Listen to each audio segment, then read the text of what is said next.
السلام علیکم ورحمۃ اللہ وبرکاتہ۔ میں انشاءاللہ اس ویڈیو کے اندر کچھ باتیں ایسی بتانے آیا ہوں کہ جن کی شب برات کے اندر مغفرت نہیں ہوتی، وہ مغفرت سے محروم ہو جاتے ہیں۔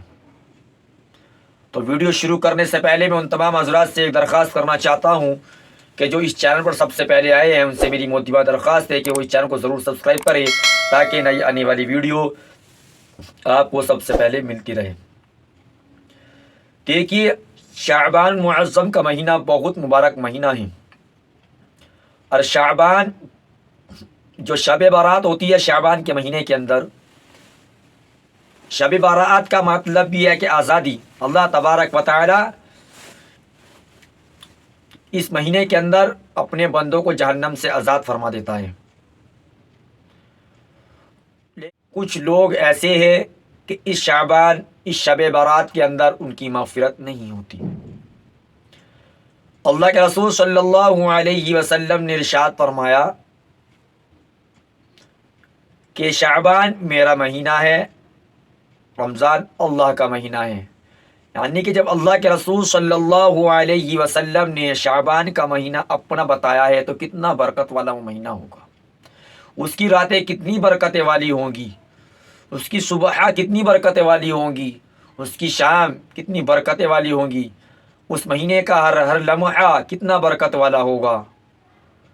تو ہمیں چاہیے کہ اس مہینے کی قدر دانی کریں، اس مہینے میں خوب عبادت کریں، اس مہینے کے اندر ہم اللہ کو خوب منائیں، اس مہینے کے اندر ہم دعا اذکار میں زیادہ سے زیادہ وقت لگائیں، اس مہینے کے اندر ہم زیادہ سے زیادہ قرآن کریم کی تلاوت کریں تو انشاءاللہ بہت بڑا نفع ہوگا۔ نمبر 1، مشرک، شرک کرنے والا اس رات میں مغفرت سے محروم رہتا ہے۔ یعنی کہ اگر کوئی اللہ کے ساتھ کسی کو شریک کرتا ہے تو اس کی اس رات میں مغفرت نہیں ہوگی۔ نمبر 2، زنا کرنے والا، یعنی کہ زنا کرتا ہے، مستقل کرتا ہے، کرتا رہتا ہے اور اللہ سے توبہ نہیں کرتا تو اس بندے کی بھی اس رات میں مغفرت نہیں ہوگی۔ دیکھو، زنا تو زنا ہے، چاہے آپ کبھی کبھار کر رہے ہوں چاہے روز کر رہے ہوں، زنا تو زنا ہے، تو ہمیں اس سے بچنا ہے، بہت گندا جرم ہے یہ۔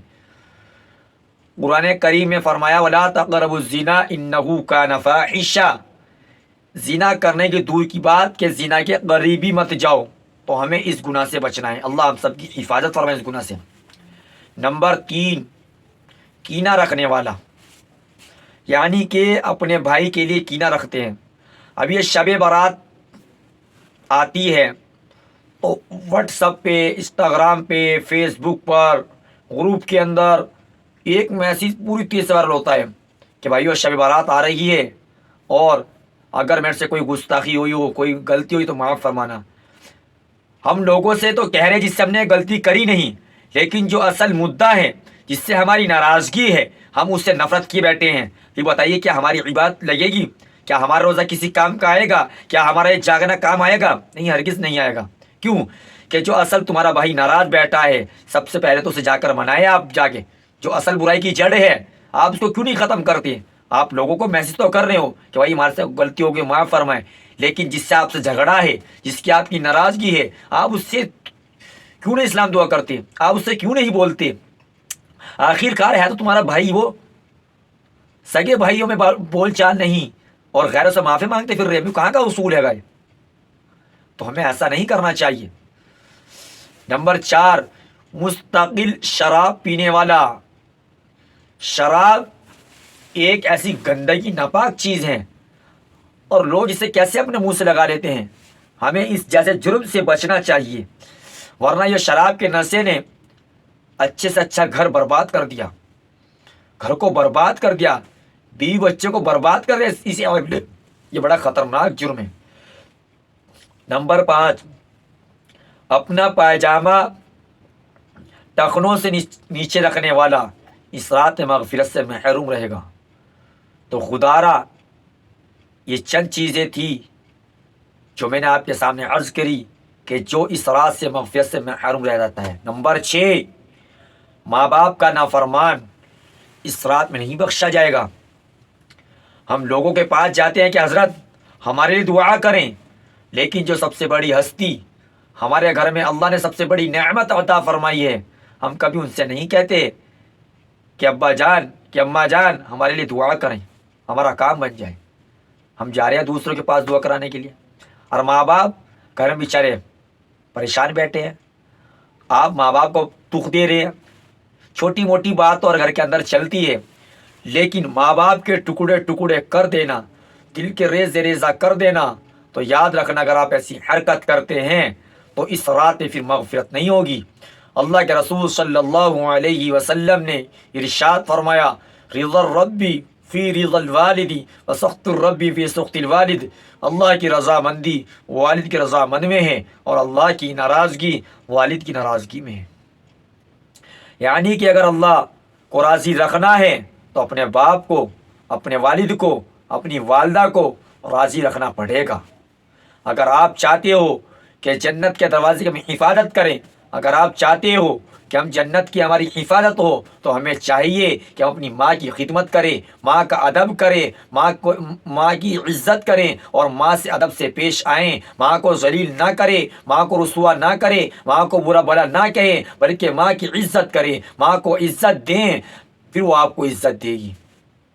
اگر آپ ایسا کرتے ہو، ماں کو عزت دیتے ہو، ماں کا ادب کرتے ہو، تو انشاءاللہ آپ کی جنت، اللہ نے ماں کے قدموں کے نیچے جنت رکھی ہے۔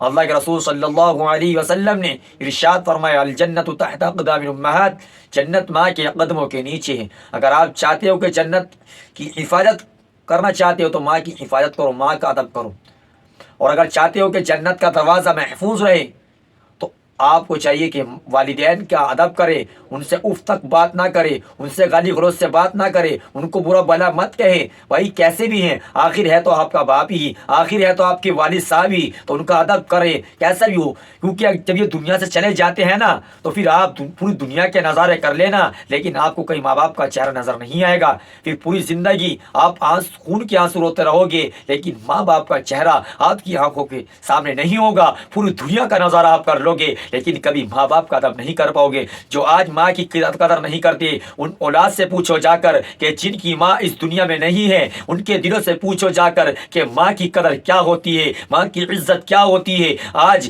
بہت ساری اولاد کو دیکھتے ہیں کہ ماں کو برا بھلا کہتے ہیں، ماں کو گالی گلوچ دیتے کرتے ہیں، لیکن اپنے گرہوان میں جاگتے کہ میری بھی کہیں نہ کہیں غلطی ہے۔ تو اسی لیے خدا را ماں کی عزت کیا کریں، باپ کی عزت کیا کریں، باپ کو گالی نہ دیا کریں، بہت بری بات ہوتی ہے۔ اگر آپ پوری زندگی حج کر لی، پوری زندگی عبادت کر لی، پوری زندگی قرآن کی تلاوت کر لی، لیکن ماں باپ کو ناراض رکھا تو اللہ بھی آپ سے ناراض رہے گا، اور اگر آپ اپنے ماں باپ کو راضی رکھو گے تو اللہ بھی آپ سے راضی رہے گا۔ تو اسی لیے ہمیں ان کی قدر کرنی ہے۔ اور دیکھو، اگر کوئی ان 6 گناہوں سے کے اندر، اگر کوئی اس مرض کے اندر مبتلا ہے، کوئی زانی ہے اگر وہ زنا کرتا ہے تو زنا سے توبہ کرے، کوئی کینہ باز ہے تو کینہ سے توبہ کرے، بغض رکھنے والا ہے تو اس بغض کو اپنے دل سے باہر نکالے، کوئی ماں باپ کا نافرمان ہے پہلے ماں باپ سے معافی مانگے، پھر اللہ سے بھی معافی مانگے، کوئی شراب کا مستقل عادی ہے، شراب پیتا ہے، چاہے وہ کبھی کبھار پیتا ہے چاہے مستقل پیتا ہے، تو اس کو اس گناہ سے، جرم سے توبہ کرنی چاہیے، کیونکہ میرا اور آپ کا رب بہت بڑا غفور رحیم ہے۔ اگر کوئی شرک کرتا ہے تو آج ہی آپ پر وقت ہے، موت کے آنے سے پہلے وقت ہے آپ کو اللہ کو منانے کا، اللہ کو راضی کرنے کا۔ تو اسی لیے ابھی بالکل اسی وقت آپ ان گناہوں سے اگر بچنا چاہتے ہیں تو اللہ سے صرف 2 آنسو اللہ کے ڈر سے نکال دے اللہ کے سامنے، تو انشاءاللہ یہ 2 قطرے آپ کے ایسے نکلیں گے کہ پوری زندگی کے، آپ کی جو پچھلی زندگی جو گزری ہے ان گناہوں کو دھو کر رکھ دے گا۔ یہ 2 آنسو قطرے اتنے وزنی ہوتی ہیں۔ تو اسی لیے ان گناہوں سے باہر آئے، ان مرض سے باہر آئے اور اللہ کو راضی کریں۔ اگر آپ نے سچے دل سے توبہ استغفار کرا تو میرا رب بہت بڑا غفور ہے، غفور رحیم ہے، وہ آپ کی اس رات میں ضرور مغفرت کرے گا، اور وعدہ بھی کرنا ہے کہ یا اللہ آئندہ یہ گناہ ہم نہیں کریں گے، یا اللہ ہمیں اس گناہوں سے بچا لے، تیرے علاوہ کوئی نہیں بچا سکتا، ہمارے اندر طاقت نہیں ہے، یا اللہ بس تو 5 وقتہ نمازی بنا دے اور سنت کے مطابق زندگی گزارنے کی توفیق عطا فرمائے۔ تو تو امید ہے کہ آپ کو یہ ویڈیو جو میں نے ویڈیو کے اندر آپ کو باتیں بتائی ہیں، امید ہے کہ آپ کو ضرور یہ باتیں سمجھ میں آئی ہوں گی۔ دعا کریں کہ اللہ تبارک و تعالی ہم سب کو ان باتوں پر عمل کرنے کی توفیق عطا فرمائے، اور اللہ تبارک و تعالی ہمیں دین کی صحیح سمجھ عطا فرمائے۔ ملتے ہیں نیکسٹ ویڈیو کے ساتھ، جب تک کہ آپ مجھے اجازت دے دیجیے۔ السلام علیکم ورحمۃ اللہ وبرکاتہ۔